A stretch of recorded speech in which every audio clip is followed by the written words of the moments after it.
Okay, so we're going to carry on for a little while and just delay lunch for 15 minutes maybe, so we can get some questions to round this session up before going off and getting refreshed. So, anyone like to start the question? See any hands up? No? Okay, shall I start? I was thinking, Pedro, you talked about the meta-theoretical considerations of self-determination theory and how important they are to it, the philosophical underpinnings. Susan, you talked about what makes a good theory.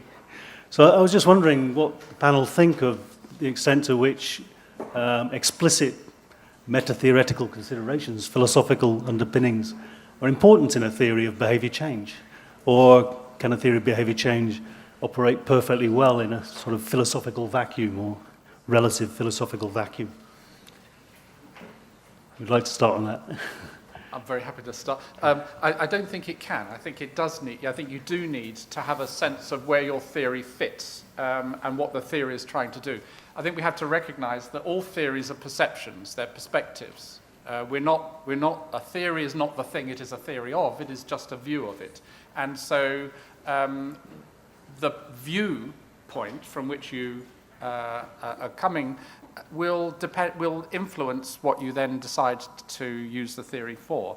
And so some of the sort of discussions that exist where people get very exercised about competing theories, I think is somewhat fruitless, because what they're just saying is that they're coming at it from a different perspective.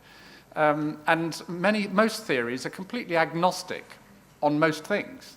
And that's fine, that's fair enough. It's just a question, but what you do have to do is to be clear about the scope of your theory and the perspective from which it's coming, and then that's fine, that's okay.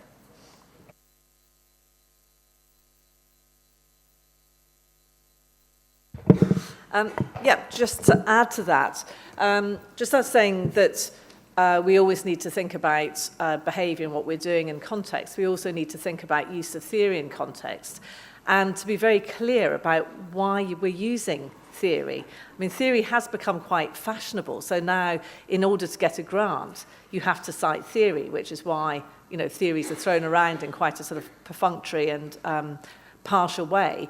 So I think the first thing is being really clear about what the purpose is, and different theories are more or less good for different functions. And I outlined some of the functions in my talk, but if you want a theory that probably best represents reality, I'd say it's chaos theory. But if you want a theory that's going to help and structure your scientific work, it's probably not chaos theory. Robert earlier mentioned about theory of planned behaviour, which I think has been probably well overused by now. For certain purposes it's fine, but it's a very partial theory. I mean, part of the clue of that is in the name, it's planned behaviour. So I think, like with pretty well everything we do in science, the key thing is to have a rationale for why you select what you've selected, whether that's a methodology or a theory. Secondly, to be very explicit and clear about how you've used it so that other people can replicate what you've done and understand why you've done it. And then thirdly, don't overclaim. I mean, I think this is one of the problems. People become wedded through their professional identity to particular theories or methodologies, and then try and shove reality into that, rather than think, okay, this is what it does and it doesn't do. And Pedro ended his talk with saying, here are some of the limitations of this particular theory. So I think the more we can do that, the better understanding we'll have as to what theory can add and what we can learn from using it. Thank you. Just Pedro, do you want to say something? Yeah, just two quick thoughts on the worldviews that theories may have, and sometimes they are written somewhere in some book that we may or may not have read. But so the underlying assumptions of a theory in regards to human functioning and how that can be important. I see two instances in which that can potentially be important. One is to guide or to enhance the reflection around theory integration. So there's a lot of efforts currently from well-intended pursuits in the effort to make theory more usable and to make it more pragmatically easier and available. And you see many efforts to integrate theories, integrate different perspectives. And there may be limits to that effort when it comes to particular theories in which its foundations may not align. And I think that's subject to further reflection. To give an example, I actually presented a study where social cognitive theory was used alongside self-determination theory, and there are instances in which colleagues are trying to integrate, for instance, SDT with the theory of planned behavior, for instance. Now, I'm not certain that all its underlying assumptions match, and that even actually that some of them might not be in conflict, or they don't see humans the same way. There's a well-known, ongoing, and very lively debate, well, not ongoing now, it was ongoing for a while, debate between, for instance, the founder of social cognitive theory and of self-determination theory, in which they wouldn't agree on certain premises. For instance, Albert Bandura was known by saying that autonomy is impossible. It wouldn't attribute any importance to this particular construct or concept that was so fundamental in another theory. So that might create problems in integration. And I'm not saying integration is good or bad, but it's something it's worth reflecting on where the theories come from. Alongside that, I think that especially for young researchers, it's important to study well the theories that they are basing their interventions on. And this also has to do with going into the source or just exploring the more you can to be clear about where the theory comes from and what its underlying assumptions are, because sometimes we see interventions being based on certain theories, and you can detect that some things are not in place. So you're not anymore following this particular theory because you didn't study it enough, including where it comes from this perspective of more philosophical view on human nature. And I fully agree with Robert that at some level, these things are not subject to scientific testing, so they are perspectives. And some people may feel more comfortable, personally, through their own experiences, with some perspectives and others, and that's perfectly right, as long, as Susan was saying, as you make that explicit, you make that clear. But to make that clear, you need to know it in the first place. So I think it's worthwhile. That's why I spent one slide on it, even though I'm not a philosopher, I'm not even a psychologist. So it took me many years to understand some of these premises, but I think they may be relevant to some discussions. Pedro. Maria, anything to add to that? Have you got anything you'd like to add to that? Yes, something. Well, my work is developing mainly in a model, and I think that exploring different pathways and mediation process and moderation can be a way to help developing the theory, and the aim to develop a APA tailored to specific behaviors can be an add to theory development, I think. I don't know if you agree with that. Susan, yeah. Just add one thing, is that I think there's a real tension between developing new theories for new behaviours or new populations and trying to work with the same theories. I don't think there's any magical answer to it.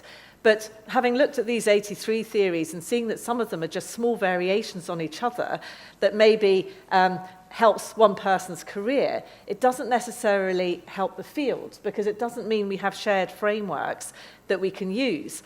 On the other hand, what can happen is that theories, instead of being dynamic and living and being tested and being developed, become ossified. And stop things developing. So I think we have to recognize this real tension between we must stick with shared frameworks to maximize the generation of evidence, but on the other hand, we must resist getting stuck in silos, theoretical silos that don't advance the field. But it's a long conversation and there's no magical answer to it. Thank you. Pedro, do you want to add something? Just a quick note actually comes from a talk that, Robert, were you going to? No. I thought you were going to speak. I No, wasn't I'll sure. send Sorry. you the microphone. Related to this, the conversation we've had before around another tension between, I guess Robert defined it as reach versus depth. So to the sense that when you go deep into one particular perspective, I think there might be added advantages in that pursuit in terms of subtlety, in terms of detail that you can get into. But perhaps you lose on applicability or you lose on breadth to which the theory can be applied, and you don't account for every phenomena, so you might lose in prediction, potentially. On the other hand, when you attempt for a very broad and when you go for reach and you go for to integrate as many components as possible, well, it can get complex, of course, and that has its own problems. But I think you can lose detail. You can lose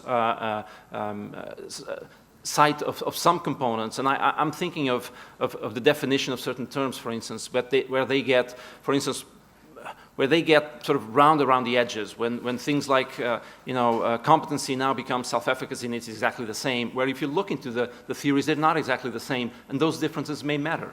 And once you sort of when you take the pragmatic route of making it as easy as possible, you may lose, and this is up for discussion, but you may lose sight of some details that may matter under certain circumstances. And I think the example of autonomy being misinterpreted many, many times, it's just one good example where you think it's something like this, but then when you explore a bit further, you realize that it's not exactly like that, but you will have to go deeper into that perspective, which you wouldn't necessarily do if you were targeting for reach. So it's another tension, and I fully agree, even though I am to be very self-aware and reflective of my own progress and my own work on this particular framework. And I fully agree that we need to be open to other perspectives and subject of our ideas to the test and to discussion of others, and not be crystallized into one particular perspective. I don't think that going deeper into one theory necessarily translates or is always equal to being attached to a particular perspective. I think that it has its own merits, but it's a discussion. It's an ongoing discussion. Does anybody in the audience like to add to this discussion? Is a philosophy important? Any other questions? No? If there's not another question, I just wanted to say something about this issue about integration that Pedro raised, because in looking at the 1,738 constructs and these 83 theories, it's obvious that there's a huge amount of overlap, so big redundancy and complexity. And Pedro, you mentioned I'm always trying to bring some kind of order. So what we're doing is doing a mapping project, and actually Christina, who's here, is helping with that, Christina Gondino. We're trying to define the relationships between every single construct and each other, both within and across theories. Hopefully develop a prototype theory which embodies the commonalities of these theories, almost like a scaffolding of a house, within which or to which you can then attach more specific theories that can go into parts of it in more depth. But it seems to me that would help in terms of people seeing where the specific theories they're using might fit in with this sort of prototype theory that kind of represents all those overlaps of what we currently have. Now, it might be impossible because it's a very complicated job, and we're talking to computer scientists about how to organize all these representational databases to do it. But that's a vision I have that I think it could be a helpful way forward. Thank you. So, anybody thought of any questions now? Last chance for this panel. We're all too hungry, I guess. Yeah. Okay, well, I'd like to thank our panel members for this session. It was another great session, and look forward to some more this afternoon. Go off and enjoy some lunch and a bit of sunshine, perhaps. Thank you.